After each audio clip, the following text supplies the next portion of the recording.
Welcome to the Deep Dive. We're the place you come to get clear, actionable knowledge from the sources you provide, cutting right through the noise. Today, we're tackling something huge.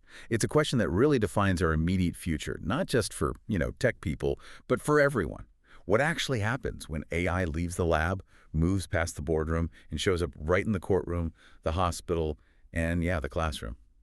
It's a really profound question. We're looking deep into the absolute foundations of modern society here, and our source material makes it pretty clear. We are way past just simple tech adoption now. Right. AI isn't just like helping people do their old jobs faster. It's actively changing what justice means. It's fundamentally shifting how we save lives, especially with diagnostics, and it's totally reshaping how we learn and teach. So our mission today is exactly that. We need to pull out the really critical, the actionable insights from the material we've got. We have to lay out the amazing benefits, sure, but also the rules the governance needed, and maybe most importantly, the really serious risks involved when AI integrates this quickly into law, healthcare, and education. Yeah, we're moving beyond just talking about it abstractly. This is about the immediate, high-stakes impact on how things actually work day to day. And it's so important to grasp that this isn't some future prediction. This is happening right now. It's challenging norms that professionals have held for, well, decades. And it demands we think really hard right now about things like liability, ethics, and, the safeguards society needs. Okay, to make this huge idea feel a bit more real, let's ground it. Let's look at it through the eyes of the people our sources actually highlight.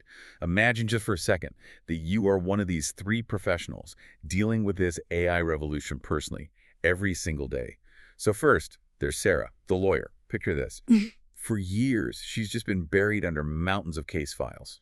Drowning, really. Struggling to keep up with all the precedent, discovery docs, transcripts. Yeah. Just the sheer volume. An impossible amount of paper or digital paper. Exactly. Now, AI steps in. It can scan, analyze, summarize everything she needs, and it does it in minutes sometimes. That's an almost unbelievable shift in her daily work life. It really is. Then you've got Dr. Kamal, the surgeon.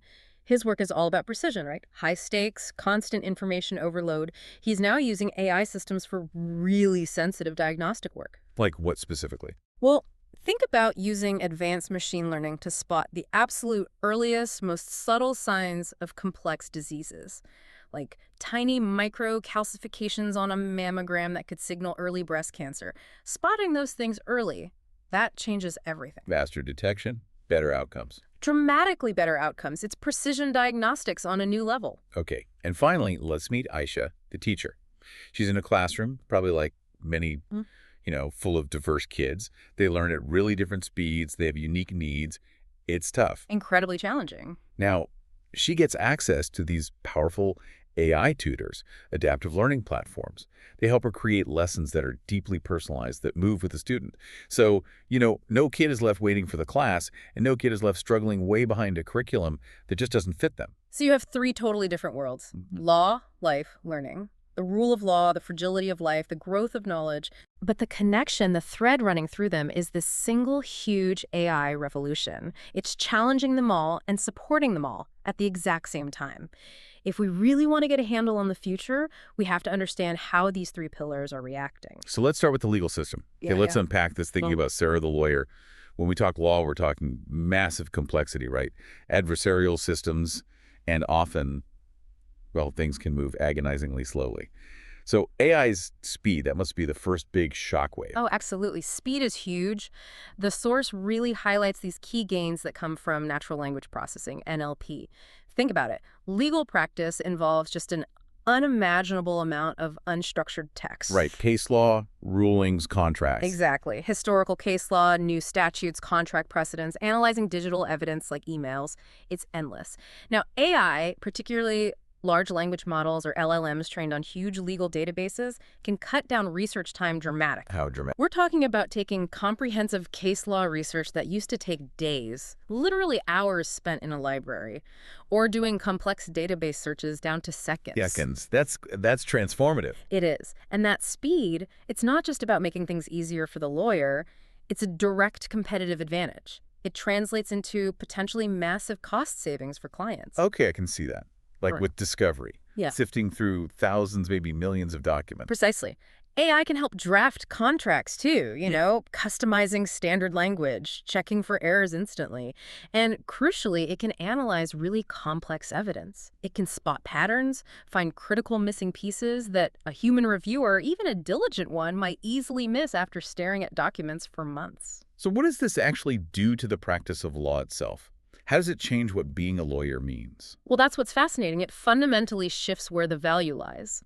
Historically, maybe being a top lawyer meant having an amazing memory, deep specialized knowledge, and just endless patience to dig through archives for that obscure precedent. Right, the human database. Kind of, yeah. Now, the value shifts. It moves away from just raw researchability towards synthesis, strategic thinking, cross-examination, crafting arguments based on what the AI surfaces.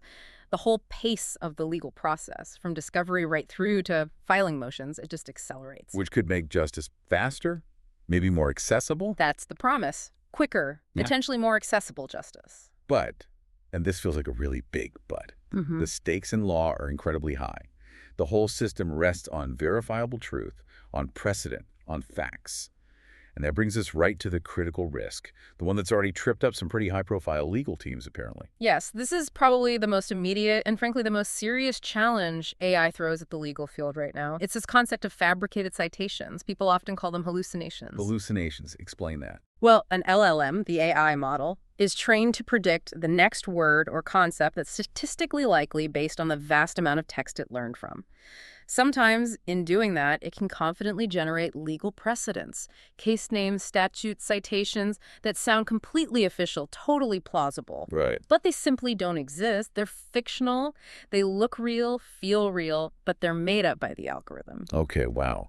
And in law, where precedent is literally everything, where justice relies on the truth of past rulings, a made-up citation is. It's catastrophic. Absolutely catastrophic. You can't build a legal argument on a fiction. A judge can't rule based on something that never happened. It's not just about losing a case. It's an institutional failure. Think about the damage to public trust if the tools meant to uphold truth are caught basically manufacturing evidence. So connecting this back to you, the listener. Yeah. Why is it so critical that speed can't replace absolute accuracy here? It seems obvious, but spell it out. Because once a fabricated citation gets into the legal record, even by mistake, it contaminates everything. It poisons the well of legal truth. It forces massive, time-consuming audits.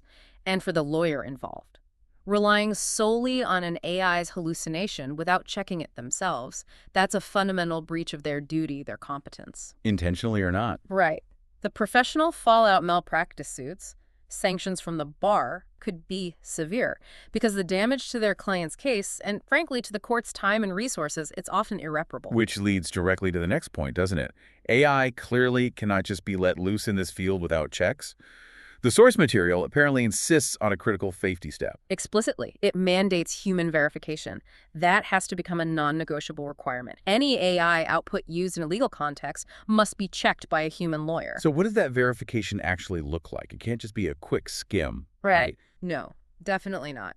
It means setting up a proper governance structure, an ethical framework. It requires a dedicated process for auditing what the AI produced, checking the sources it claims to use, going back to the primary documents, actually confirming that the cited case law exists and says what the AI claims it says. Why is that human oversight so essential? Why can't we just trust the machine eventually? Because humans are still the ultimate arbiters of things like intent, context, fairness.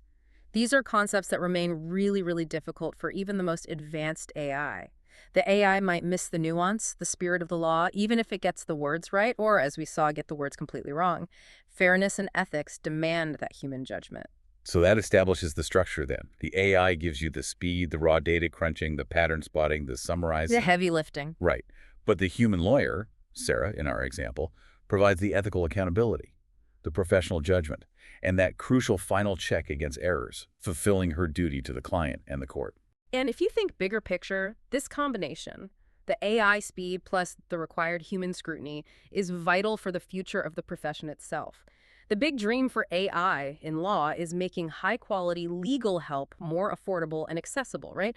Democratizing it. Yeah, by cutting research costs and time. Exactly. But that whole promise just evaporates if the work product isn't trustworthy, if it's riddled with potential errors or hallucinations. So the governance, the human verification, that's actually what makes the democratization possible safely. Okay, let's look at a real-world example the sources mentioned.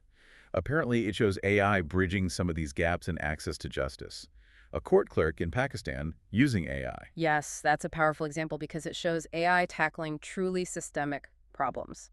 Case backlog, just the sheer queue of cases waiting for a court hearing, is a massive issue globally. It can cripple justice systems. Because justice delayed is justice denied, right? Effectively, yes. If your case takes years to be heard, the outcome might be irrelevant by then. It's a crisis of institutional capacity in many places. So, picture that court clerk. Probably dealing with decades of paper records, maybe poor indexing, struggling with limited resources. Exactly. Manual processes, maybe language barriers between different case files or regions. Now, you bring in AI. It can categorize cases, prioritize them based on urgency or type, translate documents, summarize the key facts of old or pending cases almost instantly. It can even spot which new cases share precedence with older ones, potentially fast-tracking them. So the technology tackles these huge, seemingly intractable problems of scale and capacity. Precisely. It shows AI isn't just a tool for, fancy law firms in rich countries. It's providing essential infrastructure support in places struggling with resources. It directly helps bridge that gap in access to justice by speeding up the whole system, making it more efficient, more responsive, and ultimately fairer for everyone. Okay, so from the courtroom, let's move to the clinic, the hospital, the operating theater, healthcare. Here, the stakes feel even higher, literally life and death. And this is where it gets, as you said, really interesting. Because AI's precision, sometimes it doesn't just match human ability, it can actually exceed it in specific tasks. That's right. The main applications our source outlines are incredibly high value. They really focus on precision and speed in diagnostics.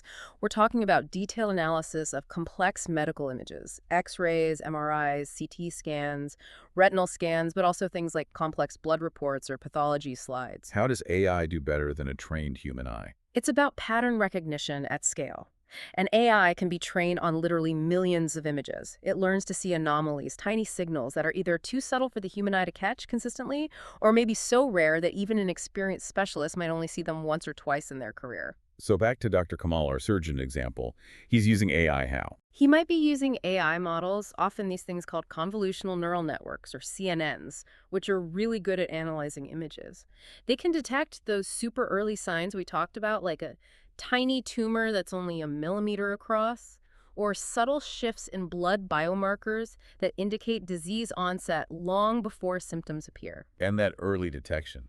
That's often the absolute key, isn't it? It can mean the difference between a condition that's manageable, treatable, and one that's progressed too far. This capability fundamentally changes prognosis. It can drastically reduce mortality rates for many conditions. Wow, okay. But it's not just diagnosis, is it? The source mentioned treatment, too. Correct. AI is also getting deeply involved in personalizing treatment, moving away from the old one-size-fits-all approach where everyone with condition X gets drug Y at dose Z. Right. Which we know doesn't always work perfectly. Exactly. AI can synthesize a patient's entire medical picture, their history, genetic markers, other conditions they have, maybe even real-time data from wearables to tailor a treatment plan specifically for them. Personalized medicine. That used to sound like science fiction. And now AI is making it much more feasible, scalable, even potentially cost-effective.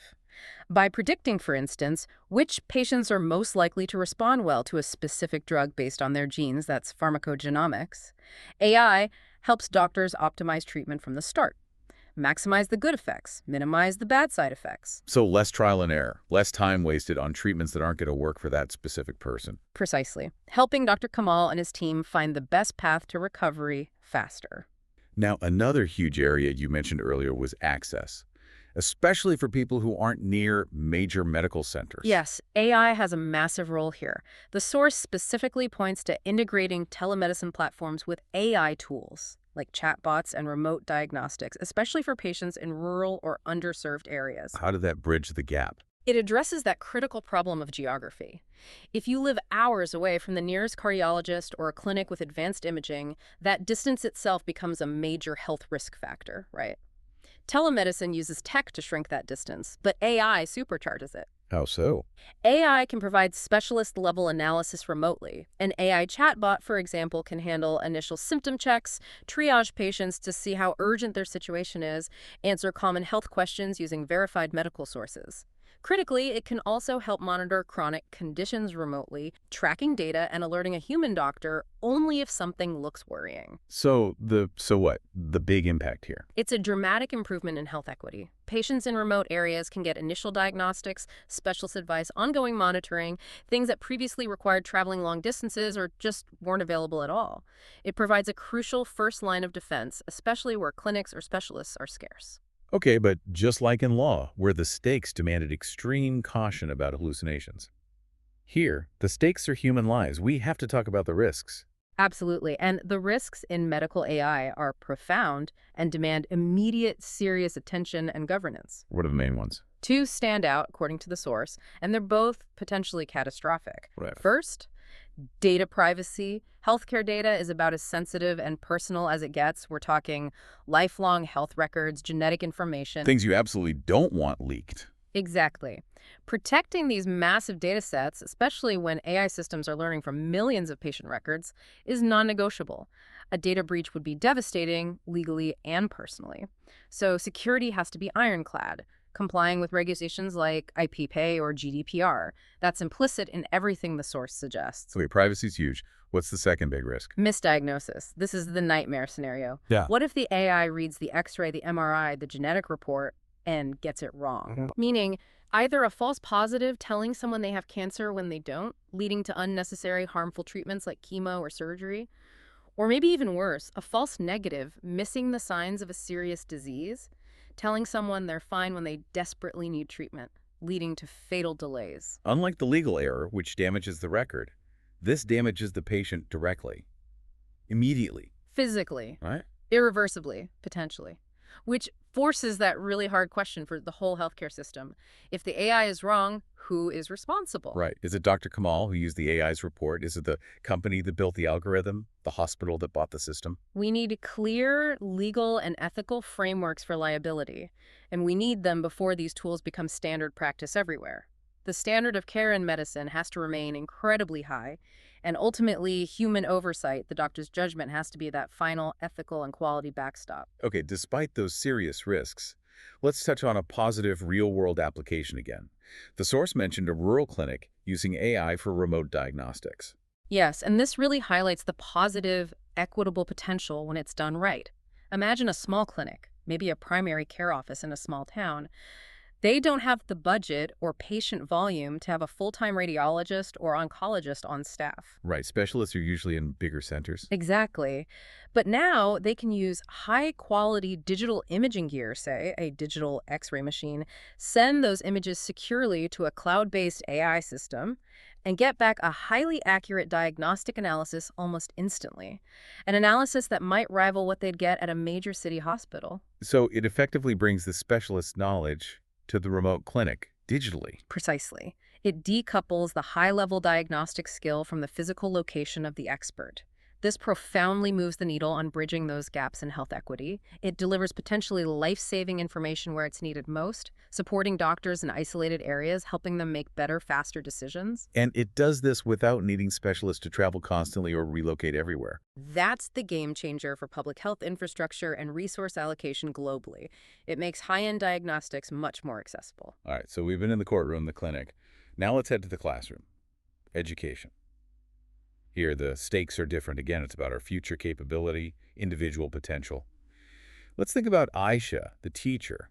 How is AI changing the learning process itself? Well, the biggest thing the source emphasizes here is personalization. True personalization through something called adaptive learning. Adaptive learning. What's that exactly? Think about a traditional classroom. The teacher, Aisha, has to set a pace, usually aiming for the average student. But what happens? Some kids get left behind because they need more time on a concept. Others get bored because they grasped it instantly and are ready to move on. Right, the classic classroom challenge. Adaptive learning tackles that head-on. AI platforms can tailor lessons dynamically in real time, specifically to each student's current level, how fast they typically learn, even their preferred learning style maybe. So give me an example. Okay, say a student is struggling with fractions in math. The AI tutor doesn't just mark it wrong and move on. It might instantly generate 5 new, slightly different practice problems focusing just on that sticking point. Maybe it presents it visually instead of just numbers. It keeps adapting until the student demonstrates they've actually mastered it. That sounds incredibly powerful, like having a personal tutor for every kid. That's essentially the idea behind AI tutors. They offer instant one-on-one help, 204/7. If a student gets stuck on homework at 8 p.m., they don't have to wait until the next day to ask Aisha, potentially losing momentum or getting frustrated. They can get immediate feedback right then and there. Exactly. Targeted feedback that keeps them moving forward. Huh. This is a huge support, especially for kids who might be really motivated but don't have, say, parents who can help with homework or access to expensive private tutors. And what about for the teacher, for Aisha? Does AI help her too? Massively. This is about efficiency gains, automating those necessary but really time-consuming administrative tasks. Like grading. Oh, teachers would love that. Automated grading is a big one, yes. Think of all the hours spent scoring multiple choice quizzes, basic essays, even math problems where there's a clear right method. AI can do that instantly, often very accurately for certain types of assessments. Okay, what else? Maybe even more impactful is the real-time analysis. AI can track how individual students or groups of students are doing. It can spot patterns that Aisha, with 30 kids, simply couldn't see on her own. Right. Like, okay, these 10 students are consistently struggling with verb tenses in English, or this group seems bored because the science material is way too easy for them. That kind of granular data lets the teacher intervene much more effectively. So the big point here is, By automating a lot of the grading and basic feedback loop, AI frees up the teacher's time. Aisha can now focus less on routine marking and more on the uniquely human aspects of teaching. mentoring complex problem-solving discussions. Exactly. Addressing social emotional needs, facilitating critical thinking debates, fostering creativity of things AI can't do well, or at all. It potentially elevates the teacher's role from just delivering content to really nurturing human potential and character development. Okay, it sounds very promising. Yeah. But like law and healthcare, there have to be downsides, challenges, right? Especially around fairness and how kids actually learn. Oh, definitely. The source highlights 2 major societal risks we absolutely need to manage carefully. First one is overdependence. Meaning kids just rely on the AI to do the work for them. That's the fear. If students lean too heavily on AI tools to, say, write their essays, solve math problems, or to spit out answers, do they ever develop their own critical thinking, their own deep problem-solving skills? Do they learn fundamental things like how to research independently or structure a sustained argument? The AI becomes a crutch instead of a tool. Potentially, yes. It might bypass the necessary mental struggle, the productive failure that's actually crucial for deep, lasting learning. Okay, that's a pedagogical risk. Yeah. What's the second one? This one is maybe even more dangerous from a societal perspective. Inequality of access. Ah, so who gets these fancy AI tutors? Exactly. These sophisticated adaptive learning platforms, the really good AI tutors, they often cost money. They require good internet access devices. The serious danger is that only well-funded schools or affluent families who can pay for subscriptions will get these benefits. While kids in under-resourced schools. Fall even further behind. If the rich districts get hyper-personalized, 247 AI-powered instruction, while poorer schools struggle with overcrowded classrooms and outdated books, AI won't close the achievement gap. It could actually blow it wide open. Creating an even bigger digital and knowledge divide. A divide that becomes incredibly hard to overcome later in life. It risks exacerbating the exact inequalities technology often promises to solve. So the promise is bridging the knowledge gap, but the reality, if we're not careful, could be widening it. Okay, but there's a hopeful example here too. The source mentioned a government school using AI tutors. Yes, and this points towards the solution equitable deployment. The example was about using AI tutors for core subjects, like English and math, specifically within the public school system, potentially targeting schools serving disadvantaged communities. Why is that significant? Because it aims to provide that personalized attention and foundational support right where it's needed most. In schools where maybe it's hard to find enough qualified teachers or where student needs are incredibly diverse. So trying to bridge that knowledge gap directly. Exactly. It means a kid in a potentially challenging environment can still get a high-quality adaptive lesson in fundamental skills reading, writing, arithmetic that adjusts to their pace. That's a capability usually reserved for expensive private tutoring. It's about leveling the playing field for those basic building blocks. That's the goal. It shows how AI can deliver on the promise of adaptive learning for everyone, ensuring more kids get the foundational skills they need to succeed, regardless of their background, making knowledge truly more accessible. Okay, so we've walked through the courtroom with Sarah, the clinic with Dr. Kamal, the classroom with Aisha. We've seen AI digging deep into justice, health, and education. So pulling it all together, what does this all really mean? Well, the main takeaway, the big synthesis from our source material, seems to be this. AI isn't just another industry. It's not like the automotive industry or the software industry. It's becoming every industry. On the electricity or the internet? Exactly like that. It's a foundational general-purpose technology that's starting to permeate the basic infrastructure of modern society. It's fundamentally changing our capacity to handle information and complexity at scale. And the sources argue pretty strongly that law, health, and education are kind of AI's front line. The first places we'll see truly profound transformation. Yes, that's a key finding. And the why is important. Why these three specifically? Okay, why? Because these aren't just any sectors. They are arguably the absolute pillars supporting a stable, prosperous, functioning society. So transformation here delivers the biggest bang for the buck, societally speaking. How so? Well, think about it. Improve justice, make it faster, fairer, more accessible. You stabilize society, reinforce trust in institutions, improve health, better diagnostics, personalized treatments, wider access. You improve quality of life, human potential, reduce suffering, improve education and knowledge. You secure the future. You build the capacity of your workforce, your citizens. So they're the highest leverage points for positive change. Exactly. They're the highest value targets if you want to use technology to optimize society's core functions. Yet, despite the unique challenges in each field, fighting hallucinations in law, guarding data in health, ensuring equity in education, there was that one consistent thread, wasn't there? Something required across all three. Absolutely. It came up again and again, the absolute necessity of rigorous, well-defined human oversight. So AI does the heavy lifting, but humans stay in charge. That's the model that works, ethically and practically. The machine brings the speed, the processing power, the analytical capability we now need in this data-drenched world.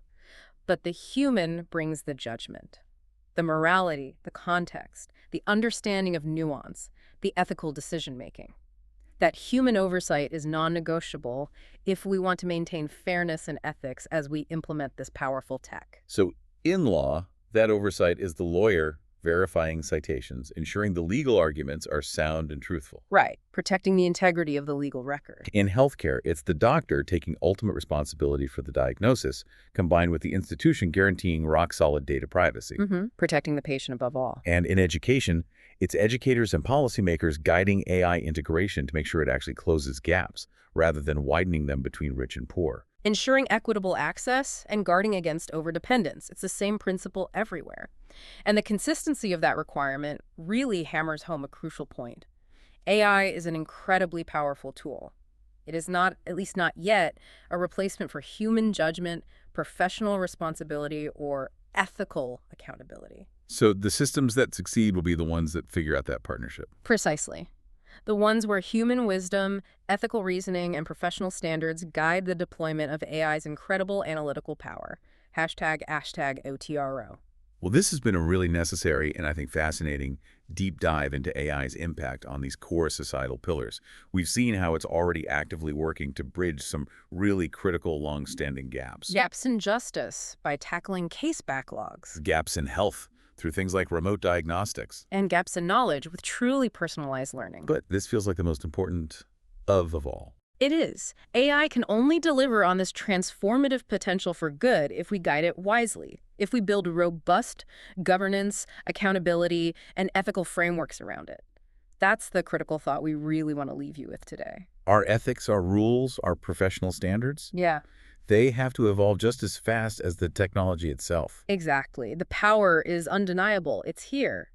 Now the wisdom and the governance have to catch up. That is definitely something to chew on. Powerful and necessary. Okay, next time on The Deep Dive, we're going to continue exploring this AI revolution, looking at the other sectors highlighted in our sources. Finance, marketing, and the tech industry itself. Should be another interesting one. Looking forward to it. We hope you join us then.